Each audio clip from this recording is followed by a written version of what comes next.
Assalamualaikum warahmatullahi wabarakatuh. Saya Hajarul Salam MPD, Kepala Sekolah SMK 1 Takengon. Jumlah warga sekolah 1.203 orang, sudah vaksin 796 orang atau 66%, belum vaksin 407 orang.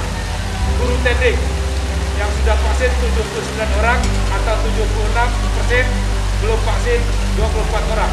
Siswa yang sudah vaksin 717 orang atau 65%, belum vaksin 383 orang.